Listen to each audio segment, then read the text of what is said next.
If everybody will make their way to your seats and we'll get started.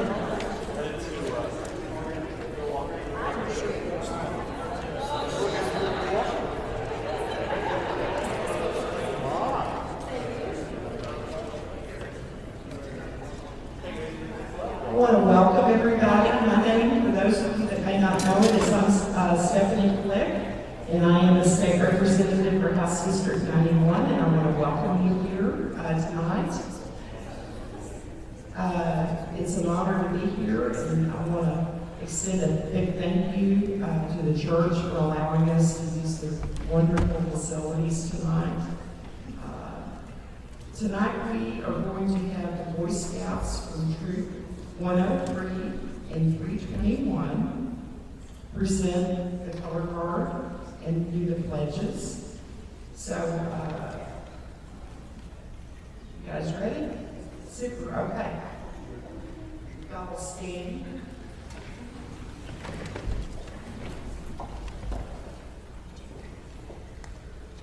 Color guard, attention. Color guard, advance.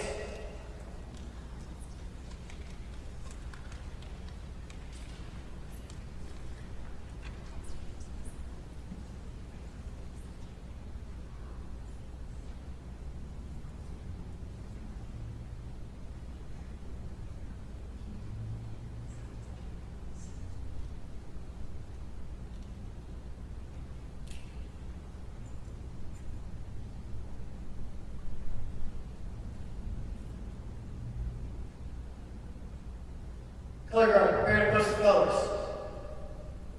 Post the colors. Please join me in the Pledge of Allegiance. I pledge allegiance to the flag of the United States of America and to the republic for which it stands, one nation under God, indivisible, with liberty and justice for all. Please join me in the Pledge of the Texas flag. Honor the Texas flag. I pledge allegiance to thee, Texas, one state under God, one and indivisible. Color guard, forward. Color guard, return to post.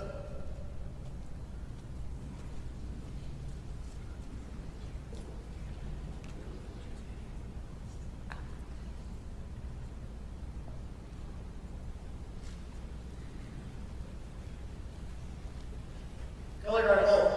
Color guard, IDs on each seat. I'd like to introduce Craig Norton, the executive pastor for Arms Church, to come and lead us in the benediction. Thank you for being here tonight, Pastor. Good evening and welcome to Arms Church. We're excited that you're here. We are excited that we've been asked to host this event. We want our campus to be open to our community and to serve our community. And so welcome, and we hope that you're comfortable tonight. I would tell you this, if you need a restroom this evening, towards either direction or restrooms closed. So just let us know if we can make you more comfortable and welcome to Arms Church. Join me in prayer, please. Father, we are grateful that you blessed our community with this facility, a place for us to gather. God, we're grateful that you give us the opportunity to freely gather.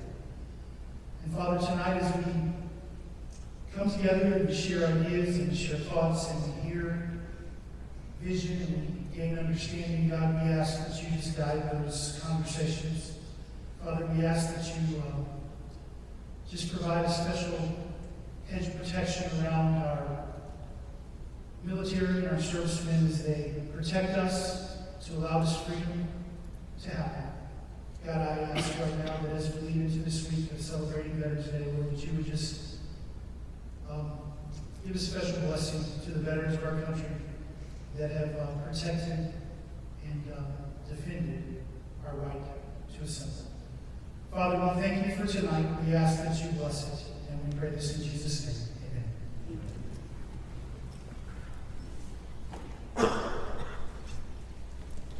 Next, I'd like to introduce some of the dignitaries and elected officials that are here. Melba Clark, who is a council woman for the city of Watauga. Is Melba still here? She's standing back there. Thank you for being here tonight. Also, Carrie Moon, council member, city of Fort Worth, is here with us tonight. Thank you for being here. Jolyn Houseman, who is a KISD trustee, thank you. Pat Shelburne, who is a Watauga council member. Is Pat still here? There you are, thank you.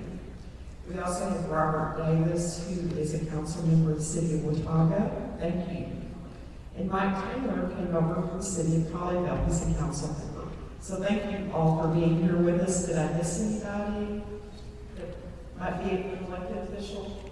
Great, thanks.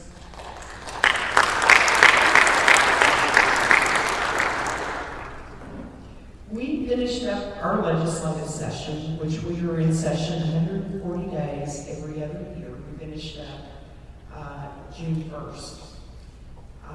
We had I would call a very successful session in that we took care of some of our major infrastructure needs. We put additional funding into transportation. And I might add that that transportation funding is non-toll roads. In talking to my constituents, is they feel kind of tolled out.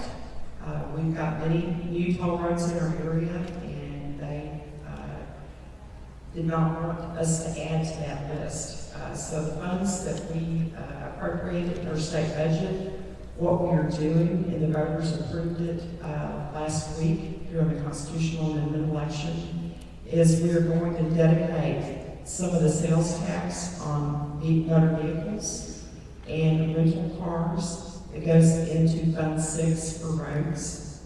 As I mentioned, it can only be used on roads, non-toll roads. It cannot be used on rail. So it, could provide up to $4 to $5 billion a year in transportation. TxDOT right now is having to prioritize the projects that still need to be done. We have been very blessed here in the Metroplex in that we've had lots of new roads here. One of the things that the voters approved in the constitutional amendment election is session before last, we provided a property tax exemption for veterans that are 100% disabled. One of the things that we neglected to do is to extend that to the surviving spouse. What we were learning is, when the veteran would pass away, the spouse would be hit with a big, huge property tax increase. And so we passed legislation during session that would extend that to the spouse. And in the constitutional amendment election, you, the voters, approved that. So they should be also getting some tax relief. Prop 1 that just passed will increase the homestead exemption from, we'll raise that up to $25,000. But one of the more important things that the passage of Proposition 1 does is there are many states that have what are called real estate transfer taxes, and it can be 1 to 4% of the amount of the property transaction amount. So it's kind of like a sales tax on real estate. And what the voters approved was we prohibited in our state constitution for the future, there will be no real estate transfer tax. It's the states that have it, it's a real burden. If you inherited a piece of property, you got your grandmother's house, people in other states are still having to pay that real estate transfer tax. And so it's become a real burden, and it's a burden that we don't want Texas taxpayers to have to endure. So that is an important thing. I want to talk just a few minutes about some of the bills that I passed during the last session, and then I'm going to introduce Congressman Burgess to visit, and then there'll be an opportunity for you to ask questions. One of the bills that I passed last session, you recall, was a little over a year ago. Ebola came to Dallas, and we were not ready for it. At that time, Governor Ben Perry put together an infectious disease task force. And the legislation that I passed will make that task force permanent because we have new and emerging pathogens that we need to be prepared for in the future. My legislation will also allow us to pull down some federal funding for some biocontainment beds in Texas, which are much needed.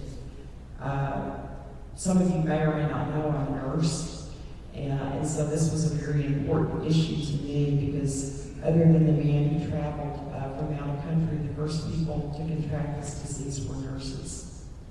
And the infectious disease task force will include first responders and nurses because they are the ones on the front lines in taking care of patients when these situations occur. One of the other things that I passed is deputy voter registrar training. Believe it or not, in Texas we didn't have any requirement that they be trained, but now they will have to go through a training program. We also passed legislation that is an interstate voter cross-check. And you say, what in the world is that? Most people, when they move, even when they move from one state to another, know that they don't cancel their voter registration. And in fact, during session, we found one of my staff members, even though he had been living in Texas for many years, was still registered to vote in Colorado when he was attending graduate school. So what voter cross-check allows us to do with our Secretary of State and the Secretaries of State in 26 other states right now, we take our voter registration file, bump it up against theirs, and try to identify people that might be registered to vote in more than one state. And then once those are identified, it's up to the individual state law as to how they go about removing those folks from the list. You know, the Federal Voter Registration Act requires that we keep people on the list for several federal election cycles. It also requires that we keep our list cleaned and do list maintenance, but we've not really in the past provided the tools to the Texas Secretary of State to do that, and so now we will have that. One of the other bills that I passed is a pill donation bill. You know, when my mother passed away, and I went to her home to begin to clean it out, I found great big contractor garbage bags full of medication. And the only thing that we could do was throw it away. And it was thousands and thousands and thousands of dollars worth of medication. That if we had had a pill donation program in the state, someone else might have been able to use those unopened medication. We passed legislation this time that is going to set up a pilot program for that, where those pills can be donated. There are some restrictions as to what type of medication is in the package.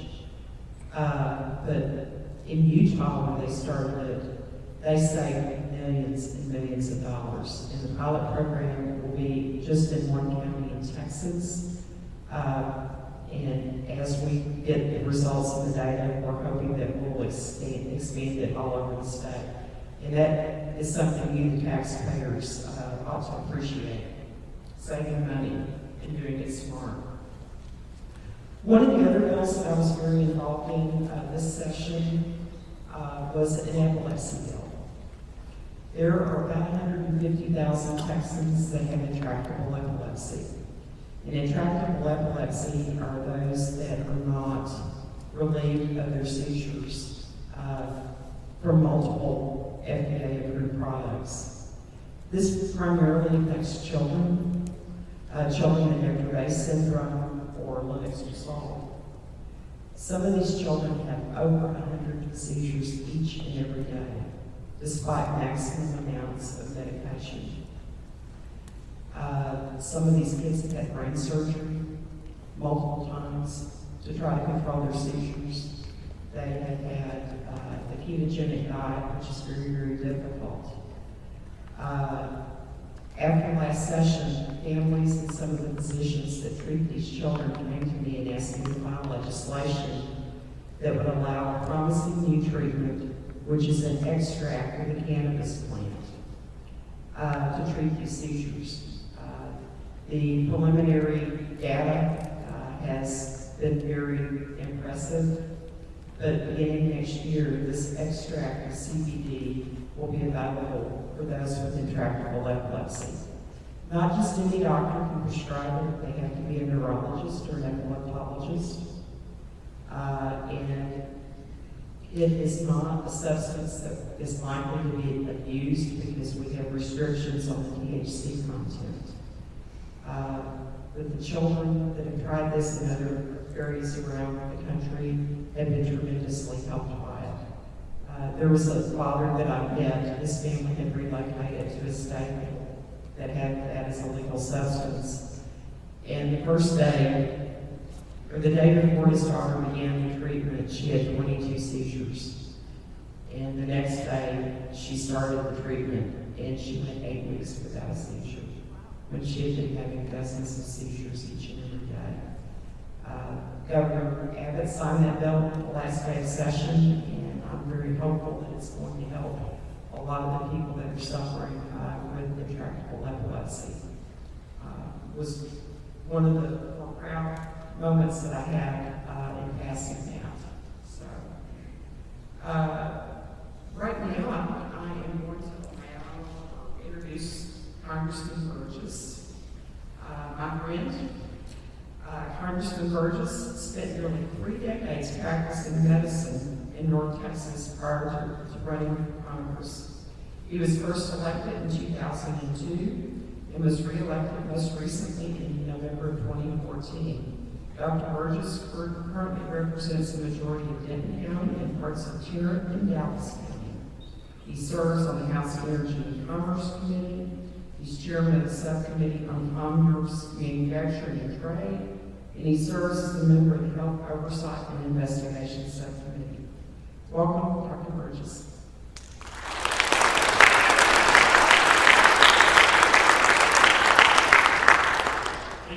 Thank you for letting me be part of our town hall this evening. Thank you all for making this part of our evening. Thanks to Boy Scout Troop 321 for the leading us in the pledge. And Pastor Morton, thank you for leading us in prayer this evening. I have a couple of observations that I want to make. It's been my experience in this type of event that you want me to hear from you rather than you hear from me. So let me just share a couple of things with you, and then Stephanie and I'll be prepared to answer your questions to the best of my ability. I do want to point out that there is a camera at the back, and this is not BNSA keeping track of us. This is actually this town hall that's being streamed on my official website. And if you have friends who afterwards say, "Oh my gosh, I can't believe I missed that 4-hour town hall with Congressman Burgess," you can say, "Not worry. It's archived on his website, and you can go and watch anything from beginning to end as many times as you wish." But that is, of course, the presence of the camera back there. Some of the things that sort of been top line in the news and things that I want to just put out there for discussion, you may or may not have heard. We actually ended up with a new Speaker in the House just about 2 weeks ago. A little over a month ago, the previous Speaker in the House, recognizing that he had lost his mandate, really wisely said, "That's it." And I was grateful for that. It had become a burden, and it's just a situation where there was no energy, and there was no light burning late at night in the Speaker's office to come up with new ideas and different ways of countering the administration or working with the administration. Nothing was happening. So it was a difficult decision for Paul Ryan to allow his name to be offered a nomination. He did not want it. You could see it in his face when the cards were stacking up. This is going to be the guy. Paul Ryan was the chairman of the Ways and Means Committee, previously had chaired the Budget Committee, so 2 very important congressional committees had been under his guidance. But he was where he wanted to be. His whole congressional career had been geared toward becoming chairman of the Ways and Means Committee and rewriting the tax code in this country, and for which I was going to be very grateful. I've wanted the tax code in this country tackled for a long time. And I thought he was just the person to get it done. Perhaps a new president elected a little less than a year from now will help him in that regard, but the stage was set for Paul Ryan to be that person involved at that level until history kind of took a different turn. He did not seek the job, he did not really want the job initially, but agreed to take it. And the reason it was important is because of all of the people. And there were 11 folks who said, yeah, I'd like to run for speaker, but something from the self-promoter side of things, that might have been positive, but it would have been a very bad situation. I realize there are people who are kind of favor anarchy and both the right and the left and say, wouldn't it be great if the house is so broken and didn't even have a speaker and everybody could see we could live without the house? We could, unless the world got really dangerous and there was war declared somewhere, and the Congress was not there to pass a war resolution. No legislation gets passed without a speaker in the House there to bring it to the floor. It would have also, I think, been very detrimental if a speaker of the House had been elected without Republican votes. If the speaker had relied on Democratic votes to be elected, we've seen other instances where that has happened, and it is less than helpful, I think. We have a historic majority in the House. We should be able to elect a speaker with Republican votes. All right, to provide a venue to do that. So, regardless of what you thought, when he put his name up there in nomination, I know I heard from several of you who said, I'd rather see this person or that person. Paul Ryan was the person who had a national presence and could serve as a unifying speaker for the Congress. We'll see what happens. He recognized in his discussion with us, every Republican speaker in his lifetime has not come to a good end. So he recognizes the enormity of the task he's taking on. But at the same time, he saw that, heard the call of the country that this is an important job and it needs to be filled. And if the call is to be to take that on, that he was going to do that. So, prayers to Paul Ryan, and I'm anxious for him to be successful. But obviously, the next 12 months will tell the tale on that. There will be another election in November of 2016. There will be a new House of Representatives seat, and there will be new elections for House leadership. If he's not capable of fulfilling up to the task that has been assigned to him, there is every opportunity then to change direction in a year's time. I, for one, do not think that will be necessary, but we'll see what develops over the next 12 months. On the issue of taxation, several of you talked to me about it up front. I am a flat taxer. My predecessor wrote a book about flat tax in 1995 and 1996. I read that book. I said, this is the way to go. Why does the IRS bother me so much? I recognize that I may have to pay something, but don't just pay it and then stop punishing me for doing that. So I like the idea of a flat tax. There is obviously always a discussion with people who feel a national retail sales tax would be a better way to go. Here's the good news. Presidential candidates, at least on the Republican side, are talking about fundamental tax reform. Some are talking about a flat tax. Some are talking, Governor Huckabee, I believe, embraces the national retail sales tax. But this is important. It's important to have a debate on the national stage and to have a national referendum, that is a presidential election, on whether or not the country wishes to go in one direction or another. I feel that it is one of the reasons I ran for Congress in the first place, was because I wanted fundamental tax reform. That has not changed. I still do. Rodney Dangerfield used to tell the story about going home and finding his wife back in her bags.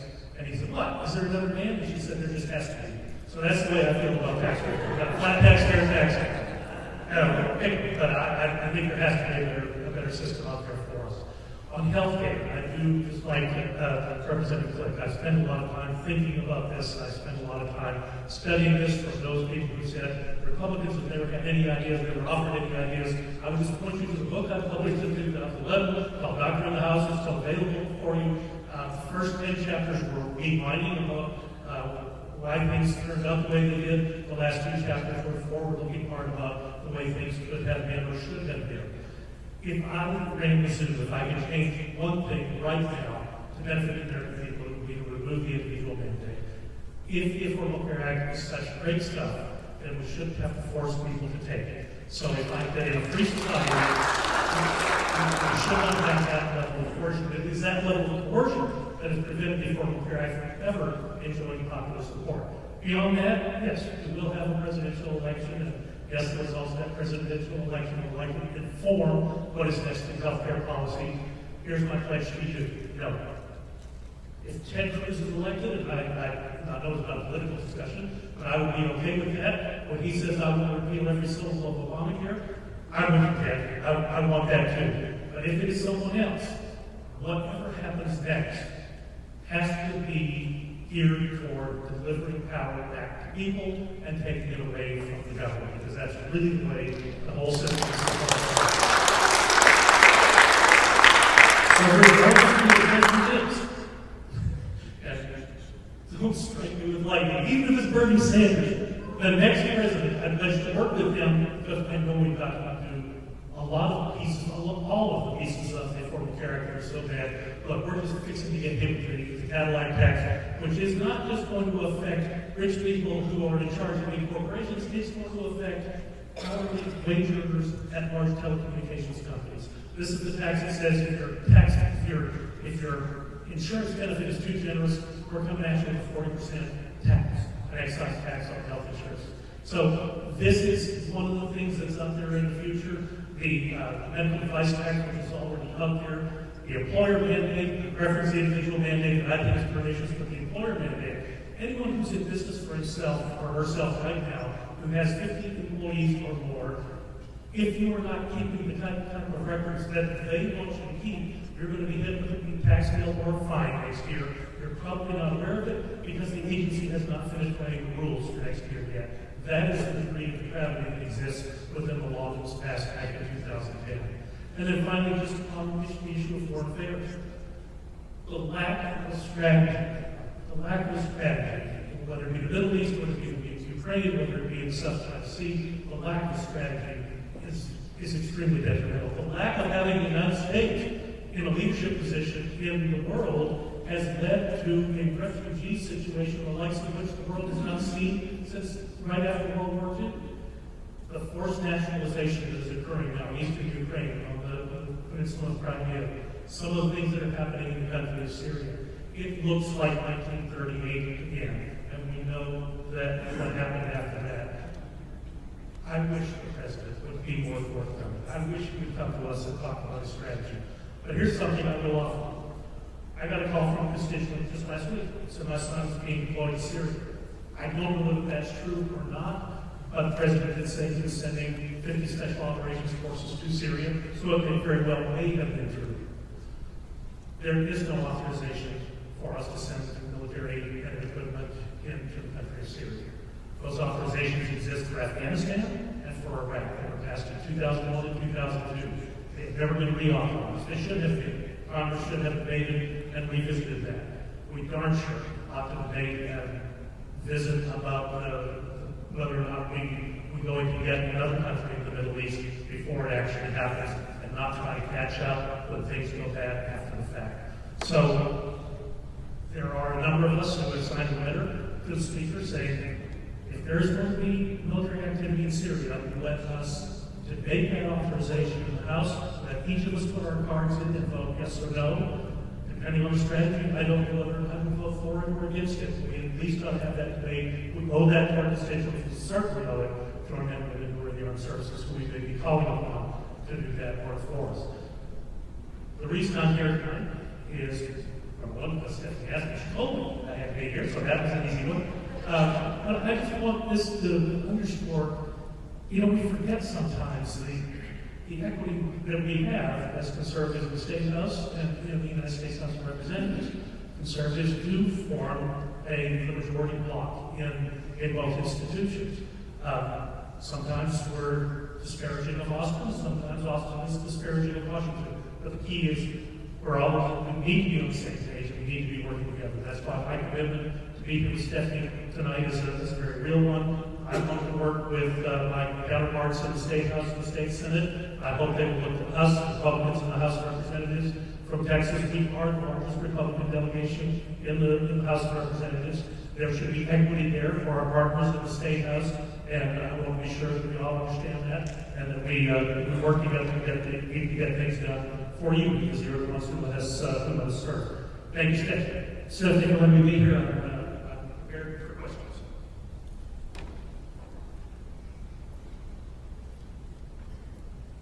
We have a microphone over here on the side, and if you've got questions, if you'd like to go to that microphone and ask them, and we'll do our best to answer them. Thank you both for being such good representatives for us. I really appreciate it. And thank you, Congressman Burgess, for answering all my emails. My concern tonight is I read that Loretta Lynch on September 29th addressed the United Nations concerning Strong Cities Network. From what I've read, she more or less just invited the United Nations into our police force. In fact, New York City, Atlanta, and Minneapolis are already earmarked for that. How can this happen when we're a sovereign nation? The short answer to your question, thank you for being here tonight. Thank you for agreeing.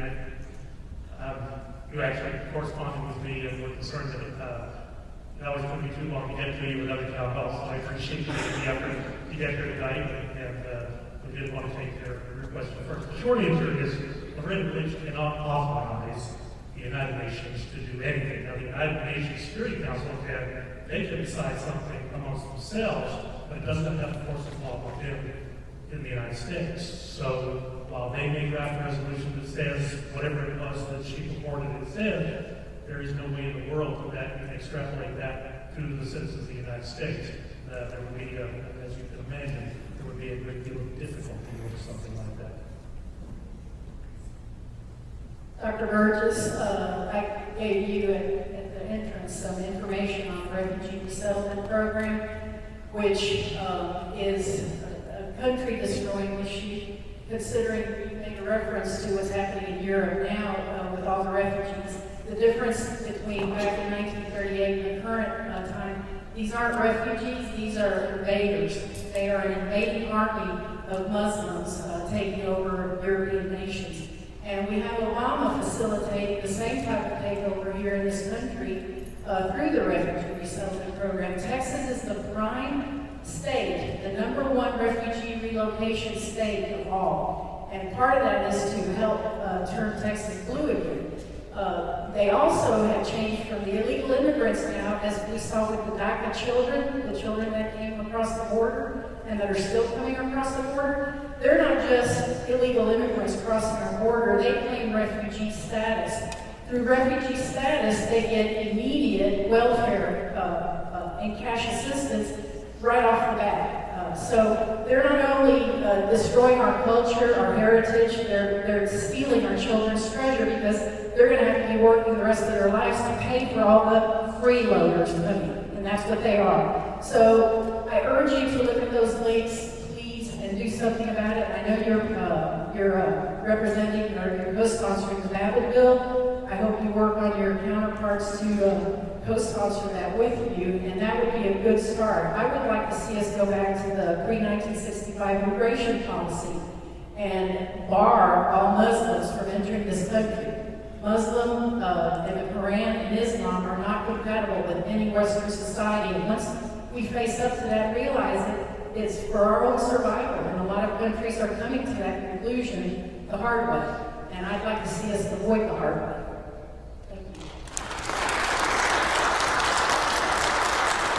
The experience in Europe is going to be instructive, and you saw the same pictures that I saw of people coming to the train stations, and the story that broke that got everyone's attention was the loss of a little boy at sea off the shore of Greece. But when you looked at those pictures, what did you see? But 70 to 80% of the individuals were military-age men, and okay, I appreciate the fact that they want to get out of a bad situation at home, but shouldn't they be staying at home protecting more vulnerable members of their family rather than flocking to parts of Europe that will accept them?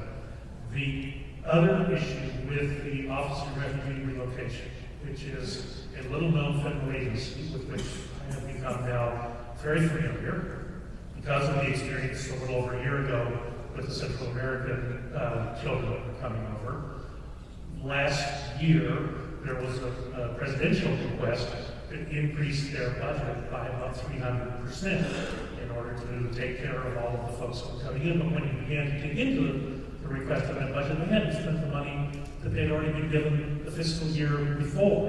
And it was only a few weeks before that they had even hired a physician to help them with doing medical evaluations, medical screenings on people that were coming across and into being held at Lackland and some other sites across the southern border. So there were serious deficiencies. I was the one at the Rules Committee that got that money stripped out of the bill because, number one, I didn't see that it was necessary. Number two, they had spent the money that we'd already given them. We were certainly not after them to grow their programs even larger.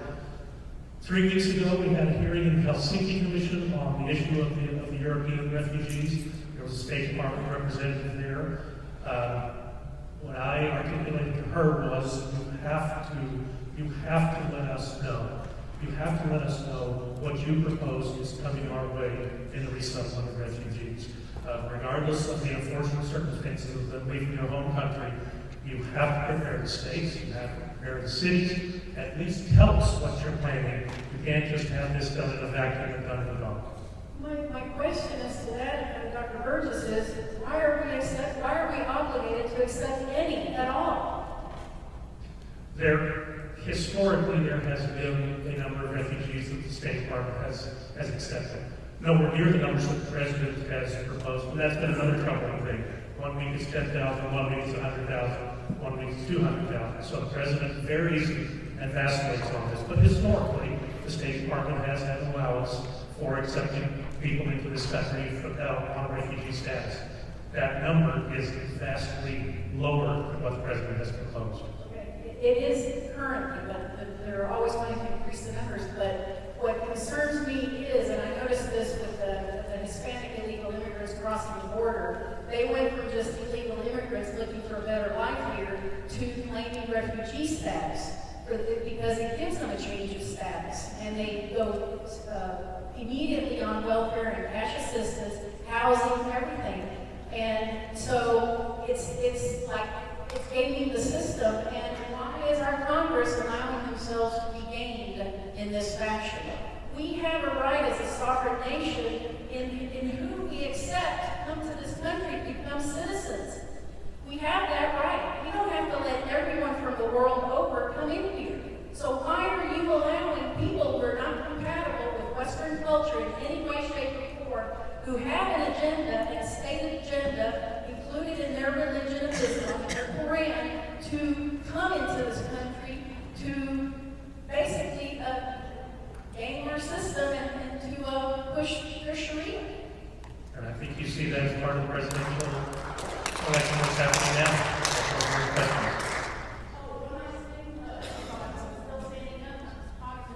I do have handouts if anybody's interested in that issue. I'll be at the back there handing out, and I have a sign-up sheet for you. And I'm also the campaign person for Trump.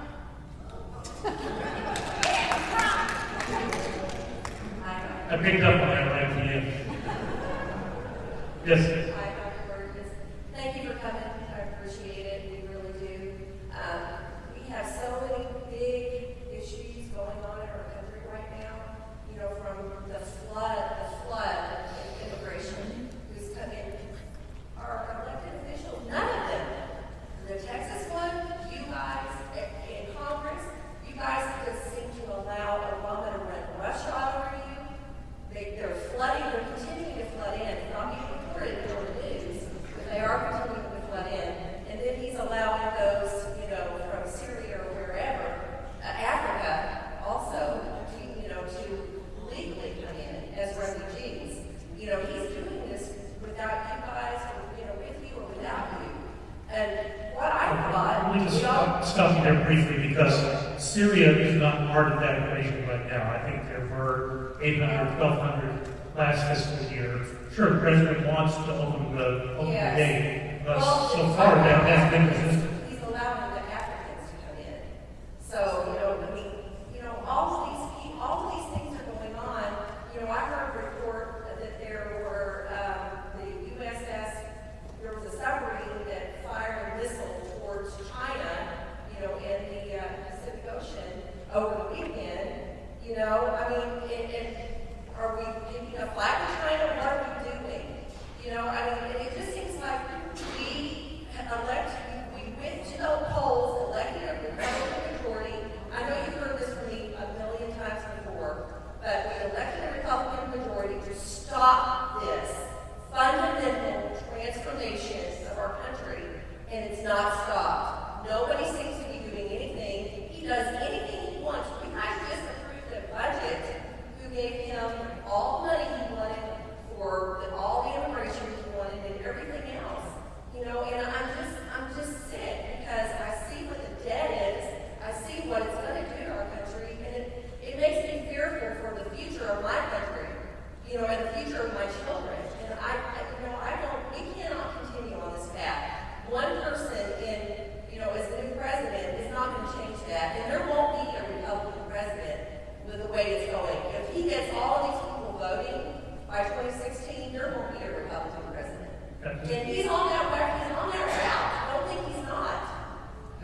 just a practical matter.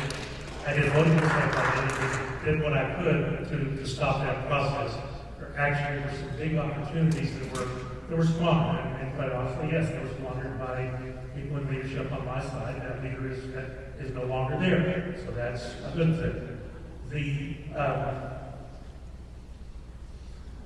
other part of the question, and look, guys at the state level, going back to Governor Area, continuing with Governor Abbott, they are doing what they need to do on the border. Now, we are not paying them to do what they are doing, and we should be. And that is something that I have argued. To these cities and these localities, from the federal government. Well, they're having to spend their DPS budget on the border to beef up the presence there. And it actually made it, I would argue that it made a difference a year ago when the number of unaccompanied minors was streaming across the border. Governor Perry putting the boats on the river, putting boots on the ground, the lights in the streets, it did make a difference. Now, let me stop you though. So from what I understand, all they merely did is escort them on in.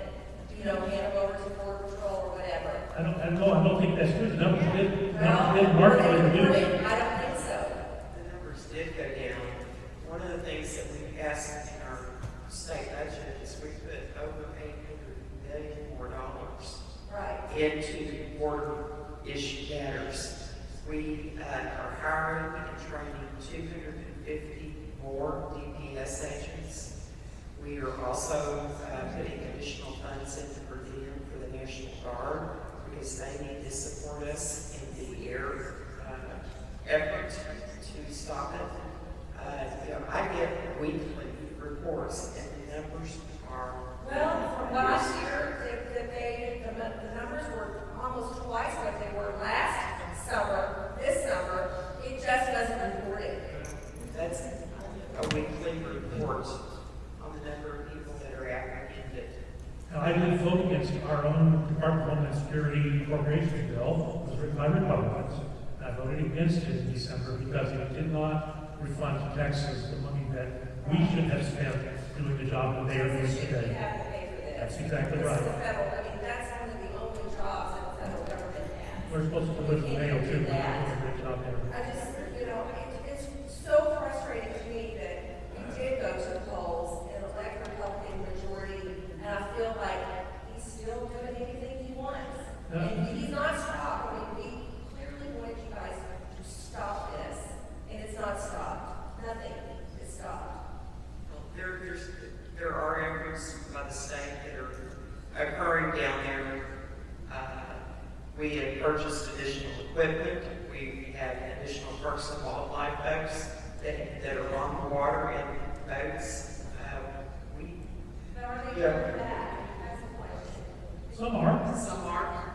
Some never get in the water in the first place because those are very aggressive vehicles or vessels that are in the water.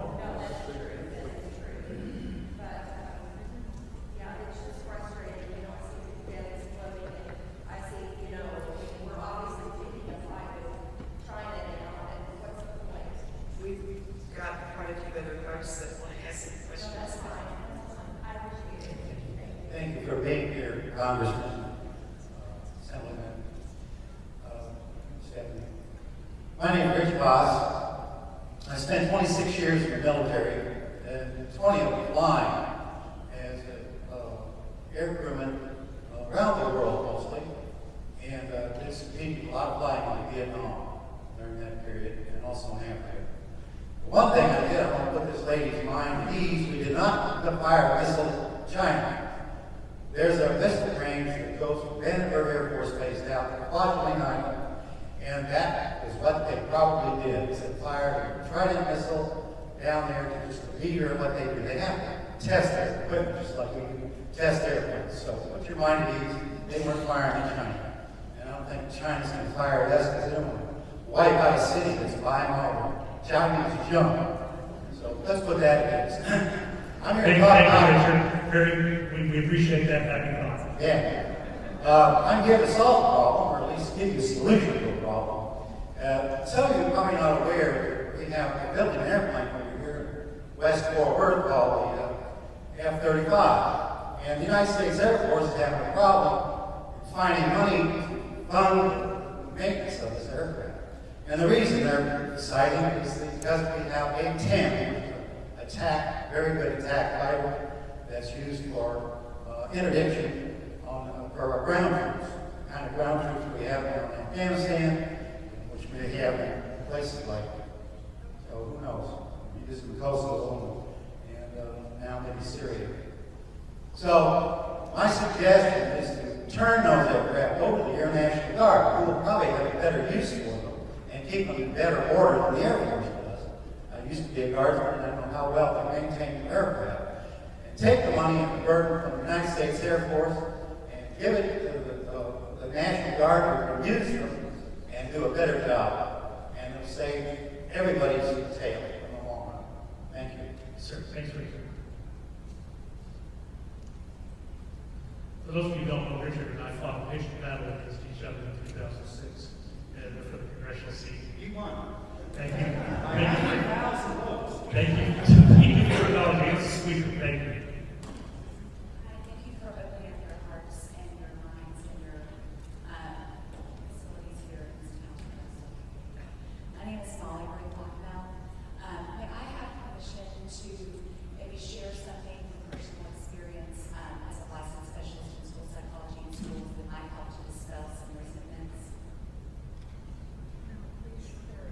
I'm currently licensed by the Texas State Board of Examiners and Psychologists, license number 70196, that I received on January 12, 2012. I'm continuing to endure the challenges that come with being in the United States. I'm a United States citizen. I'm a military daughter. My dad, a United States Air Force pilot. I encountered some very interesting setbacks in my life. I worked in business prior to becoming an educator, and prior to becoming licensed as a specialist in school psychology. And I worked in business at a time that our country was a little bit vulnerable due to the emergence of the internet. Companies wanting to grow, companies wanting to go global. And I was one of 51 females that became a crime victim during a similar month, a similar year, right left in the middle, non-political issues, helping people in the United States to get basic needs, is what we were helping to do. And I'm one of 51 females who had 51 perpetrators, the issues of which are still resolving. Law enforcement, myself, service providers, creditors, schools, we're all named on the same crime victims forms. We saw crime increasing in schools. As a girl, I do not remember a day of my life in this country when I was not encouraged by military men and women, by school men and women, to be accepting of individuals who looked different than me, who talked different than me, who had different cultural preferences from me. I am standing in a church, a faith-believing church, a church that ascribes to faith, a church whose Bible, one of the first converts, was an Ethiopian eunuch. I am standing in a church that converted many people, probably, of a variety of different preferences. What I'm trying to tell you is that I don't know if you're aware of what happened after 9/11, but there were a lot of people from a country, several countries overseas beyond our borders, mostly desert, women, children, men, some who got sadly into a time where there was terrorism, where there was hostile thinking. Thankfully, a lot of people did not get in the grips of terrorism thought that made them do bad things. But a lot of women and men, when they started getting information, when people from our country, when military men and women from our country went over there in a desert in which they had limited food and resources and water. I don't know if you've ever been in that situation, but you might have been a little bit disgruntled. If you were with your children and you were lacking food and water in the middle of the desert. Those people felt that way. And a lot of women and men and children who were opposed to terrorism, who still are, who have a different faith belief, far different from me, but who are people, ended up finding their And we have a Or alternative question. love. They found their way to countries like Japan that is rich in soil and rice. They found themselves in countries like Greece that is a place where people can make an outcry. Where the people from Could a you ask foreign a country question? and a Middle Eastern land found their way into a country like Greece full of produce. What's the question? Good question, please. Fish. They found their way into a place where our military was able to hear their outcries. In the United States of America, we have what is called the Defense Language Institute, and it started before a Democratic administration. It started under a Republican administration in combination with others. The Defense Language Institute, in which we invited right, left, and the middle thought, invited people in from foreign countries to be able to discuss language differences. There are individuals. I'm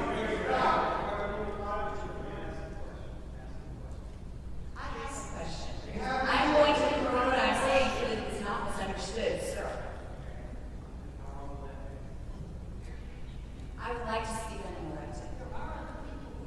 There are other people. Excuse me, could you ask a question? We've got other people that are waiting. What I would like to say in the form of a question is, what would you want if you were in someplace else that was different from your homeland? What do you want to be able to say about your faith, your time, your resources, your vote, your thought if you're not a faith believer? That's not a You question. might not be. But the thing is, I work as a licensed specialist in school psychology in schools where the refugee children that came are military captured to keep them safe. People make outcries, and our Defense Language Institute in our country Your question. is listening to people discuss language differences because there were a lot of Enough. misinterpretations. Sit down! Other people want to talk. And speaking about this again, let's move on. Get lost.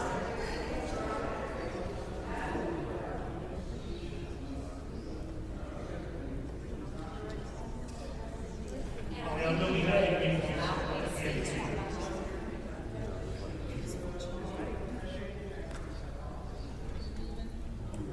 Licensed specialist.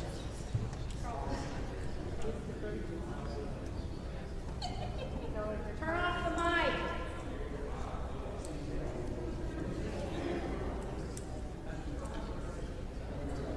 Put somebody else on the mic. Who has the next question, please? My name is Todd, and earlier you talked about power to the people. And I feel like it's more power to the corporations, and especially during the Stephanie Klick, I think you were co-sponsor of House Bill 40. Is that right? I'm not sure what. House Bill 40 was the bill that suppressed the will of the voters and did what I call it fracking. It was a bill that said that cities could no longer regulate fracking, that states could reform. We have a economic reason in our state to regulate that, yes. So that's what I'm saying. It feels like the corporate interest will put ahead of the people who voted for it. What we were doing is allowing private property rights of people that own property to produce their minerals. Also, too, another question with charges in regards to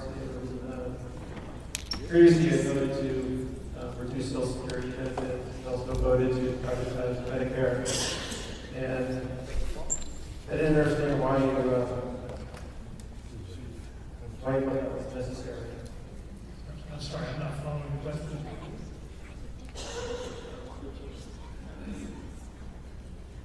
I'm thinking about it.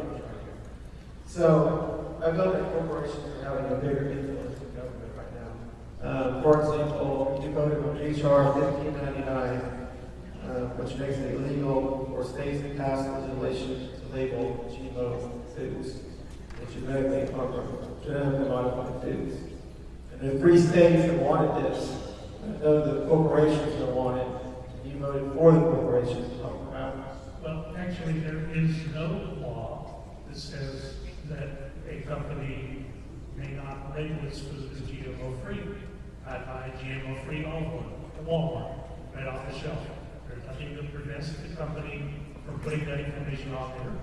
And if it is a consumer advantage, I expect our companies will do exactly that. But to have a patchwork of state laws governing this space was actually going to become unworkable. And that's the reason Congress was put in place by the founders. So free trade and commerce across the borders of the states could occur. But there's nothing that prevents a company from putting non-GMO labels on their food. They have to comply with certain directions to be considered a non-GMO product. Again, I buy non-GMO olive oil at Walmart all day long, and no one prohibits them from putting the non-GMO label on their olive oil. In other directions where people wanted to go, some people feel that GMO products are bad. They wanted the skull and crossbones to be put on those products, and realistically, that's not right. Also, your good friend Kenny Merchant introduced legislation to reduce the wind farm taxpayer subsidies. And I think his email said that the industry no longer would be spoon-fed by the taxpayers. Think of another industry that's being spoon-fed by the taxpayers for the last 67 years, and that's the oil and gas industry. Do you think at some point they no longer need our taxpayer dollars? Well, if you were paying attention, I actually voted against that, continuation of that, when the energy appropriations bill was considered in the last Congress. There hasn't been an energy appropriations bill in this Congress. If I have the opportunity to vote against continuing subsidies for oil companies, I will do so. And I would just point out to you, I was the one who led the charge against the United States Enrichment Corporation, which was essentially the nuclear equivalent of Solyndra, company that existed in Ohio and Kentucky. So I had some pretty powerful friends in both the House and the Senate, and I led the amendment to strike continued federal support for the United States Enrichment Corporation. I was never successful in getting the amendment passed. However, the Department of Energy finally did recognize the problem with this company and withdrew all future funding. The company is filed bankruptcy. I don't think either one of you introduced legislation to repeal taxpayer subsidies for the oil company. I mean, it's free market. I think, after 67 years, sir. I supported it. I voted in favor. I was one of very few Republicans who did, but I did vote in favor of that amendment to remove the subsidies from the oil companies. All right, thank you for your time. Thank you.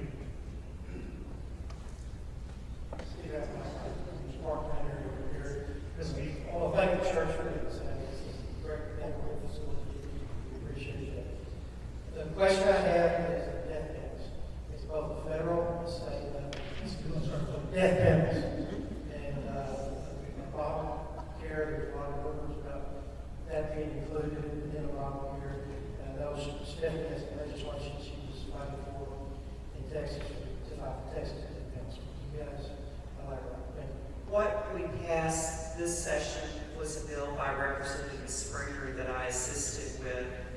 And in Texas law would allow the withholding of nutrition and hydration.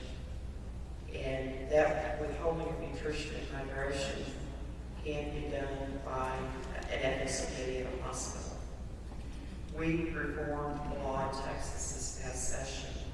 And unless someone in their advance directive expressly states that they do not want to have nutrition and hydration, it cannot be withheld.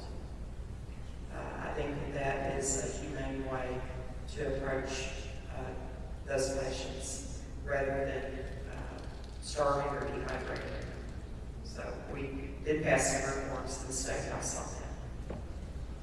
I don't think we fundamentally disagree on this concept. We may have seen the business section of California News this weekend that talked about the enormous expenditure that's occurring in the last 2 years of life in the Medicare system. I would tell you as a physician, the difficulty with that is it's hard to know when someone has entered the last 2 years of their life and that you're supposed to be withholding things from them. Some people get awfully cross. They say, hey, this is something you're supposed to be doing for me. And I say, no, you're in the last 2 years of your life. Insulin is not something you get. I'm not going to treat your kidney disease. No, people can get quite cross when you approach them with that type of information. Now, one of the downsides. The person who was one of the principal architects in the Affordable Care Act was Rob Manuel's brother Zeke. You may know that he wrote an article for the Atlantic Monthly earlier this year that said that it's okay, everyone should just die at 75. He's obviously many years away from 75. I actually can see a downside to that, so I don't intend to support him. Rich on Morgan with the idea. Yeah, I think I second that. I'm approaching 75 here pretty quick. I actually wasn't going to get up and say anything, but the first two ladies that came up here and said some things, I share their frustration. Before I get into that, I want to thank Brian and Amber and Stephanie. I've had an opportunity to work with them now for Stephanie about a year and a half, and work with them quite a bit during this last session. The frustration that I share is the same as the second ladies, and that is that we were told that if we elected Republicans to the Senate, we got a majority in the Senate, and we got a majority in the House, that we would have, things would be different. Well, from my point of view, they are different. Obama's getting more done now than he ever got done with the Democratic Congress. So I'm very frustrated with that. That's the reason why I'm involved with an Article 5 Convention of States. And I want to thank Stephanie very much for co-sponsoring our bill, which we did get passed in the House this last session. It is a way through the Constitution to stop the madness that's going on with our federal government right now. The overreaching power, etc., etc. My question to Senator Burgess, and I know that Article 5... Don't call me a senator. This is a part of your problem. You've been listening to senators. And we're both House members. Congressman, excuse me. My question to you, and I know that you can't get involved with the process, we need as much support as we can possibly get, because we need to have Texas as a state to petition Congress for an Article 5 Convention of States in the next session. Thank you. We have 4 states, we need 34. We had, believe it or not, Florida passed it and Texas didn't. That's hard to believe. Georgia, Alabama, and Alaska are the states. Texas is a linchpin. So my question to you, Congressman Burgess, is do you support the idea of an Article 5 Convention of States? I am concerned about it once, and I don't need to argue this back and forth, but once you open the process up, it may be very, very difficult to control the process and to restrict it to the areas that people who advocate for an Article 5 convention would like. I will say this, I mean, you're asking me as a member of the United States House of Representatives, this is a state-generated activity. That's why it's in the Constitution, as a state-generated activity. So if it comes from the people of the state upward, then that is a good thing. There was one previous example where this was about to work, and the Congress responded by removing the Volstead Act before the states could overturn it one by one, as they were obviously on a trajectory to do. So that was, if you will, that was an Article 5 example where the states said, we don't like this any longer, and we want to repeal. The Congress then very wisely recognized what was happening and got behind the state effort. Historically, what's happened is that when Congress sees that there's a popular movement going on, they have in the past then taken over that movement and then proposed amendments themselves. What I recognize today is that the federal government now has so much power that they're never going to give away that power anymore. So it is going to have to start at the state. It's tough getting those levels of power turned over. It's a constant from my perspective. Any opportunity to devolve power from the federal government back to the state is generally I see as a good thing. But the whole concept of the Article 5 conventions has become comes from the state, not something the federal government imposes upon the states. Exactly. Thank you. Thank you so much, Representative Klick, Congressman Burgess. You're wonderful. And I know Stephanie and Don for years, and I know the sacrifices that they give so that they can do what they do. And you don't get there by being unpassionate. You represent a lot of passionate people in here, and we appreciate the passion you put into your work. I have a comment and then a question. And the comment is kind of a leading question, too. We know that Obama's probably going to be out of office, come next year, January. Probably. We hope so.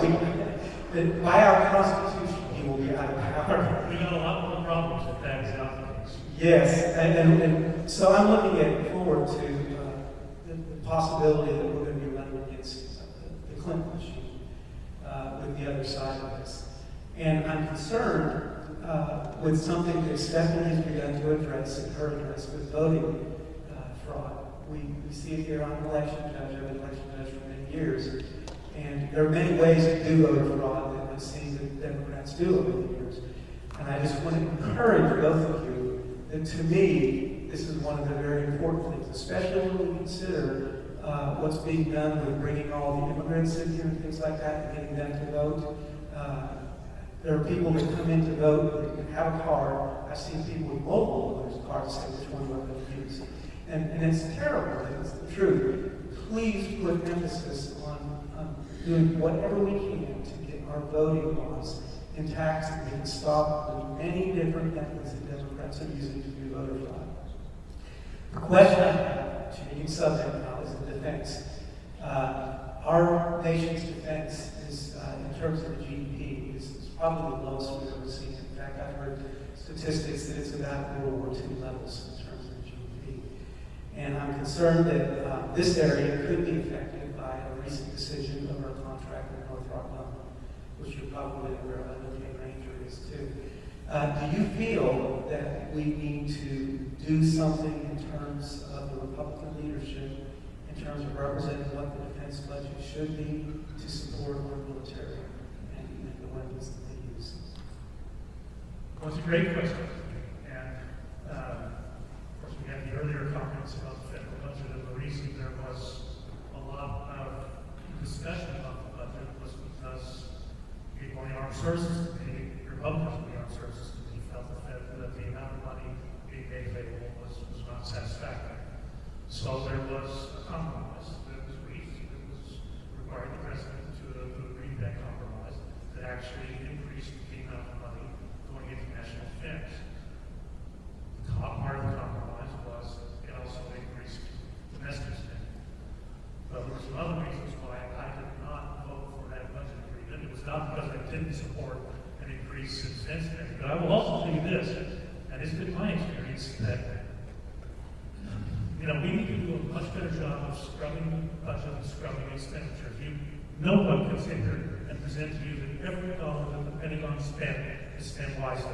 And no one would make that assertion because they would know it to be factually inaccurate. We need to do a much better job applying Lean Six Sigma principles to the Department of Defense. They are the one federal agency that has that within their capability.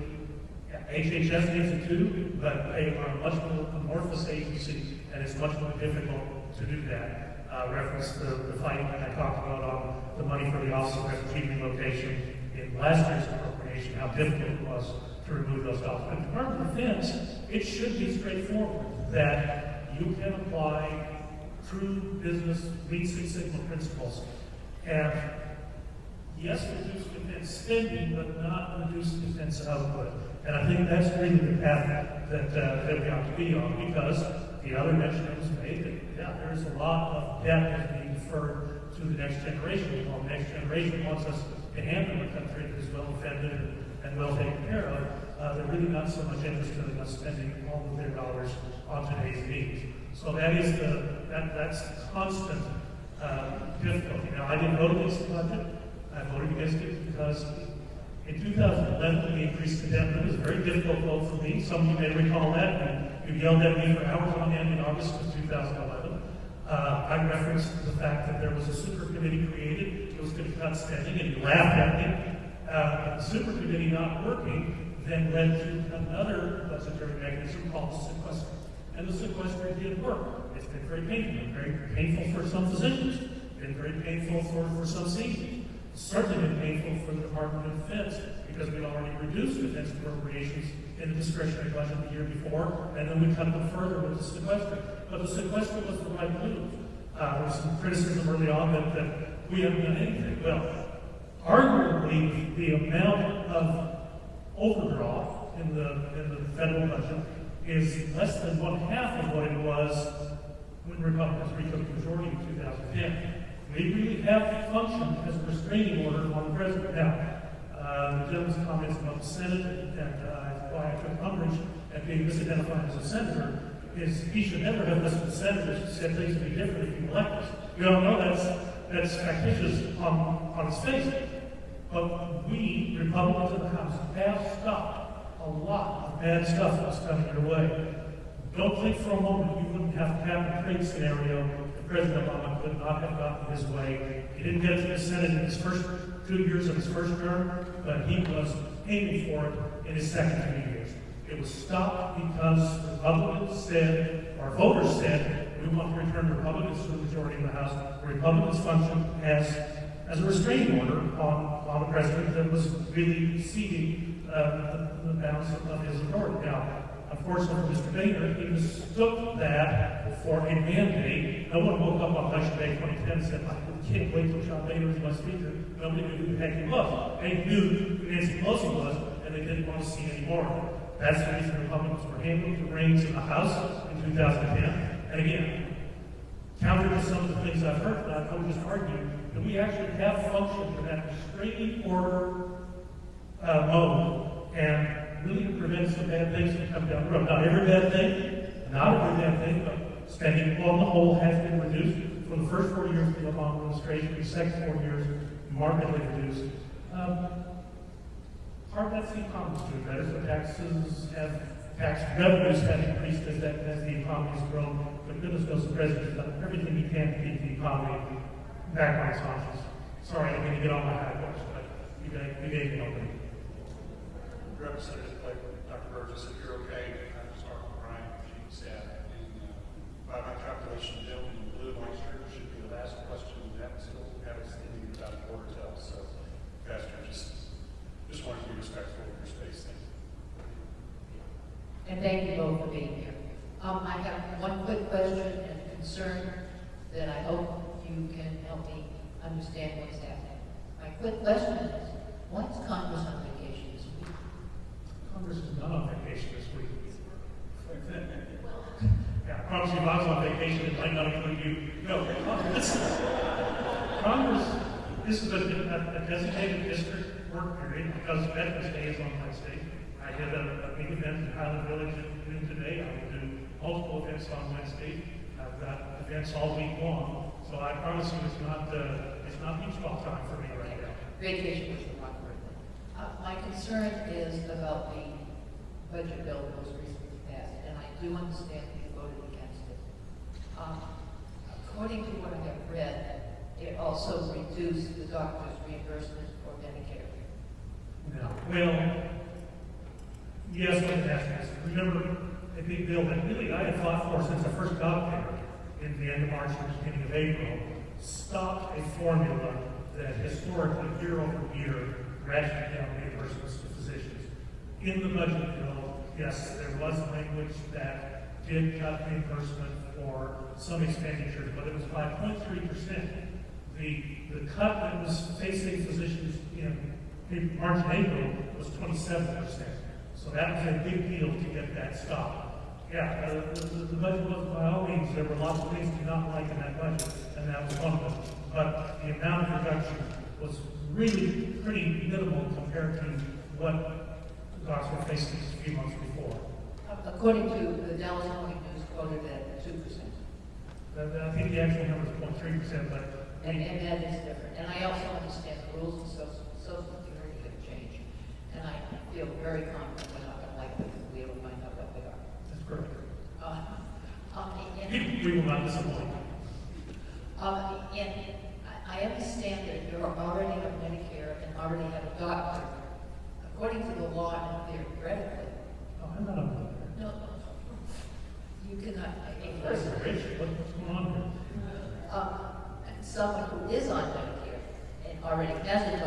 not turned away. However, I went to a specialist doctor in this area who I've been going to for years, and just a couple of months before I take my husband to, and they told me I was a new patient, and I said, no, I'm not. And they said, well, we have a computer system, so yes, you are. And I'm just trying to understand why this country, I understand why Obama does that, but I don't understand why this country is turning against senior citizens. Well, that was the whole purpose in repealing that SDR formula.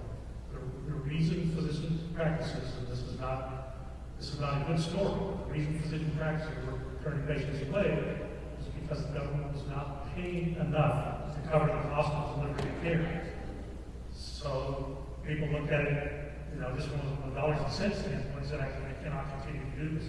Most practices did continue to see existing patients. I don't know that I've ever encountered anyone who's with the statements that you have just made. Most doctors, I almost saw Medicare patients, and my mother told me I had to. So I was not part of the problem.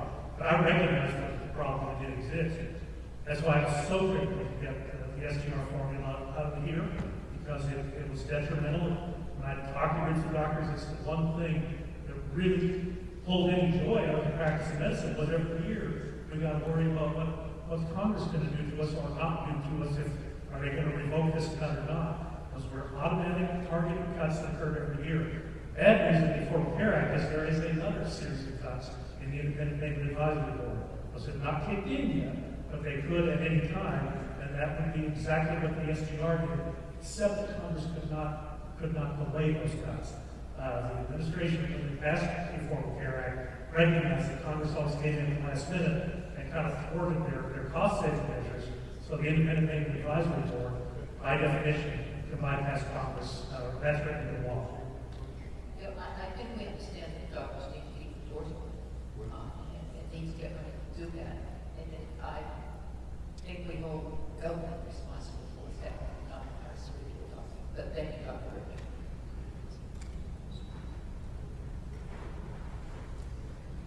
Not very eloquent. Me too. Speak up. Conservative views toward you at somewhere around 80 and 81%. Do you consider yourself a true conservative? Yes. One question I need to ask is, you voted yes for a $500 billion health care bill, which Bill H.R. to increase our nation's debt by $500 billion for the next 20 years. And the Democrats and Obama said, First off, it wasn't the Democrats and Obama's bill. It's a problem that I set to fix the first year that I took office. The very problem that the woman before you was just talking about. The difficulty that you're describing was the bill entirely offset within the healthcare space in the federal budget. And the answer is no, it was not. Here's the deal. If you look at what the Congressional Budget Office said, if you pass this bill, it costs this amount. If you don't pass this bill, every year, as has happened for the last 10 years, Congress is going to come in at the last minute and stop the cuts from happening. It has for the last 12 or 13 years. The Congressional Budget Office said it's going to do that in the next 10 years. The cost of the next 10 years without doing this bill was about $1 billion more than what it cost to do the legislation. The big news is that in the next 10 years, the Medicare trustees, when they put out their trustees report, said that bill will actually save $2.7 trillion in the next 10 years. So it actually was a big deal. Yeah, there were parts of it that, I was the one who worked on the policy to repeal the sustainable growth rate. Sure, there were some other things thrown out in the last minute, as always happens. Those were not great items, but they didn't blow the cost out of the water. So yeah, I supported it. And to tell you the truth, I'll do it again tomorrow. Because it dealt with the problem that the questioner just before you was talking about. How come I came to the doctor seeking for my husband? Because Medicare is not paying the cost of what it costs to deliver the care. Here's my other question. And Mr. GOP a lot of stuff like said water health insurance. I don't know what it is. Some of the things that were in that, like the illegal avenue, things that the Democrats the legal entity was Why not would an you HR go two. through? You take them out, we'll help them get up. Amnesty was not an HR two. Say that again. There was no amnesty in HR two. It was part of it. It was what? It was part of it. No, it was not. Years there. No. That's all you know. No. There was no amnesty for people in the country illegally in HR two. It was all dealt with policy within the public health space and Medicare and Social Security. One of the other things we did, which is not for everybody here, is just very quick. Y'all had that landslide election in the last election. You voted not to remove John Wayne from office, even though all the things that he was doing to destroy the GOP and stuff for you to move. So there really wasn't anyone else who was running. 3 people showed up at the last minute and said, I'll run for speaker. The speaker's a constitutional office. And I'm sorry, don't show up on the morning of the election and say, I'd like to be Speaker of the House. That's not the way it works. If you're running for a leadership position in the House of Representatives, it does take work. It takes an elbow grease. You've got to pick up the phone and call every member, in this case, of the Republican conference, and get them to commit to their vote. You don't just show up on that morning and say, you know what, I think this guy's unpopular, so you want to vote for me. That's not leadership. When someone comes up and says, I'm going to offer my name as an alternative. Now, that individual, Andy Webster, who I would have actually supported when he was running against Kevin McCarthy, he's a good guy. He's a smart guy. And he decided, and what the statements that they made at the time was, you know, I really dislike the omnibus bill that was passed on December 11th. It was December 11th. The Speaker's vote was January 6th. There was almost a month's time for someone to mount a challenge, but they chose not to do so. Tell me that talk radio would not have jumped on that like crazy. Of course they would have. Instead, they showed up the morning of the vote and said, yeah, I'd like to do that job. Look, I ran for a leadership position in the House of Representatives in 2008. It was a low position. It wasn't the Speaker or the Majority Leader. It was a policy committee chair.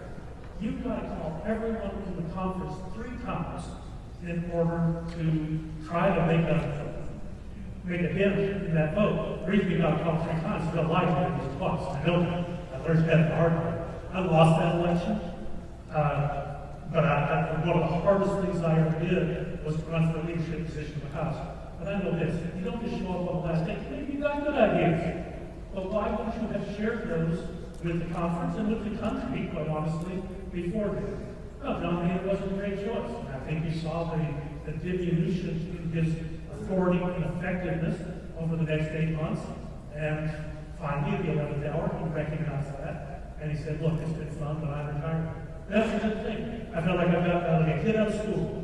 There was no energy in the Speaker's office anymore. There was no light running late at night to try to find answers to the country's problems. It wasn't fun. January wasn't fun. Where do you see Paul Ryan? Well, Paul Ryan, you know, I'm agreeable to give him some space. Obviously, I support him on getting the Speaker's vote.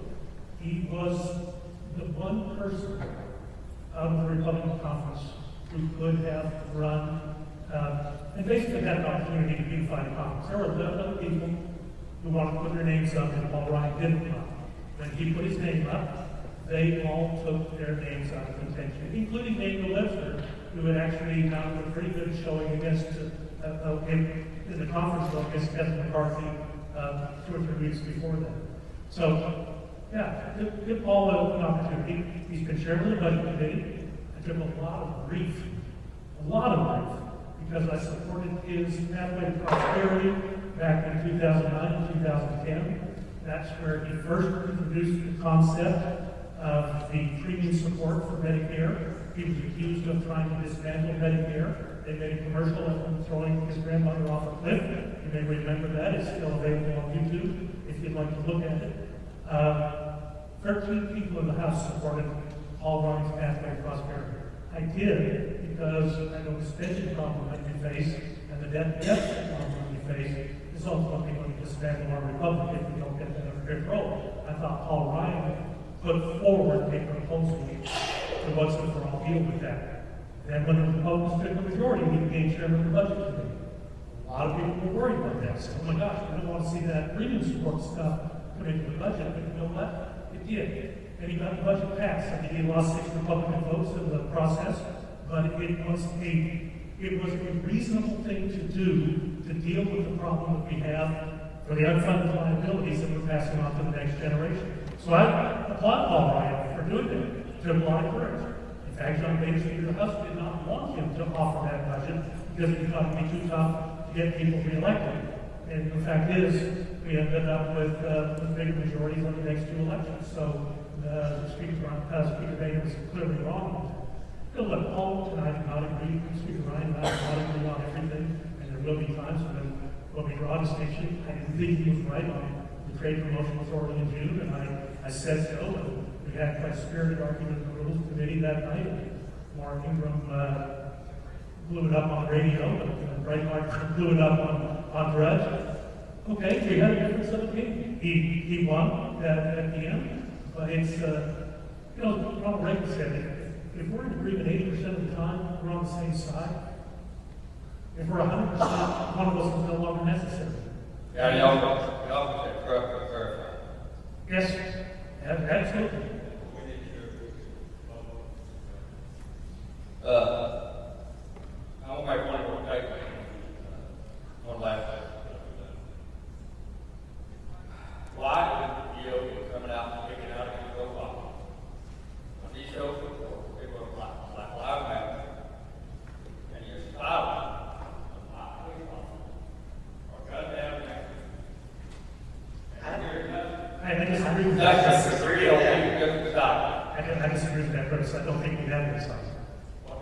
I don't think we have it inside. I think you have heard House members speak up on that. For the state legislature, speak up on that. I think the president is wrong. The president is wrong. It is assignment of blame within the Black Lives Matter movement. Look, all lives matter. I don't mind saying police lives matter, blue lives matter, all lives matter. And we ought to be serious about that. Okay. Thank you for your interest. Appreciate it. Yes, sir, Mr. Burgess. How do I get a copy of your video? Copy of this meeting? Okay. How do I get a copy of your tape of this meeting? It should be posted on the official website. It's burgess.house.gov, and it should be either under the issues or the current events tab. Okay. Now, my question to you is, how many town hall meetings have you had in church? How many town hall How many have you held in church? In a church? I don't know the answer to that question. It's not infrequent that I will. Other than tonight, how many other town hall meetings have you had in church? I had one in this church. Not this term, but last term.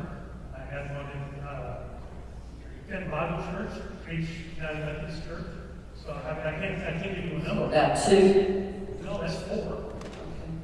I don't know the number. I mean, Does this fall under tax exempt status for a church? well, it falls within the mission of the church as allowing its sanctuary to be used for community events. I'm not here as a political discussion. I don't think Representative Klick is here as a political discussion. We're here to hear your questions and answer your questions. But this is not a political event. I'm a Democrat. Good. Because you have just proved to me why no town hall meeting needs to ever be held in a church. That lady was by you all. This is a town hall meeting. Every one of you all have stood up here and gave your opinion on politics.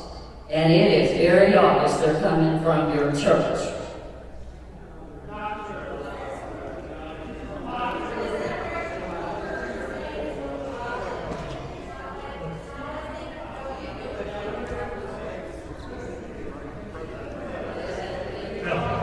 Regardless of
might not have.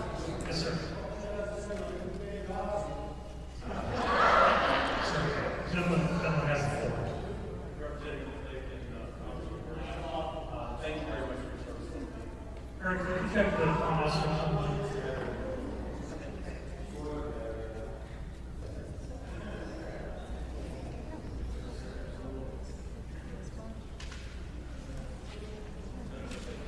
Can you guys hear me? I just want to say thank you both for your service. Representative Klick was mentioned a law that was passed in the state legislative session that really impacted our family, and I just want to personally thank you. That was the CD law that most of you in here probably have no clue about, but it has to do with children having traffic epilepsy. And a child like that, lived with that for 13 years. It was completely normal. She tracked the virus, and I think last month she averaged about 50 seizures. But I just wanted to, I'm not going to go into that story, but I just wanted to thank you, Stephanie, for, we all need representatives like that in the state legislature.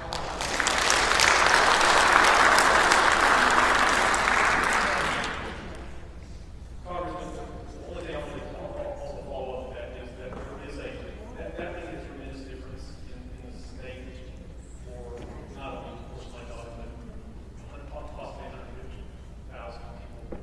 At the federal level, there is a bill sponsored that will declassify cannabis or cannabidiol, the chemical, and take it out of the substance one classification. And for those again that you don't know, that you might think, well, this guy's talking about legalizing marijuana. Absolutely not. Just research. Just research for yourself. Congressman, all I'd say is that there's a bill sponsored now by Congressman Perry, and there's I believe 50 bill sponsors right now. And so I'm not going to ask you whether you vote, but if you just look at that. The answer is yes. And I did vote for the Congress State Appropriations Bill that we considered that bill earlier this year. This passes that the legislature had on the bill to allow the uses of P1 in certain cases. So even if it was to allow that to proceed without federal interference, and it's the work that we passed. That's what we need for. I am anxious to see that, and as compelling as the story that you tell is, the story of others, plural anecdote is not data, and we do need it. This has been something that really for 10 years I have asked for, that why cannot we see the results? One side's right, one side's wrong. It should become apparent. No one's ever going to make that, present that information to me, and whether it's EPA, FDA, people who advocate for the support of the availability of CBD oil. No one's going to be able to do it on it. I'm really going to see the results. All right. Thank you very much. Thank you both. I want to thank everyone for being here tonight. That's the end of our question. Thank you, Pastor, for opening up the church and allowing us to have a public meeting. Yes, Pastor, thank you. Thank you for allowing us.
I wrote it down.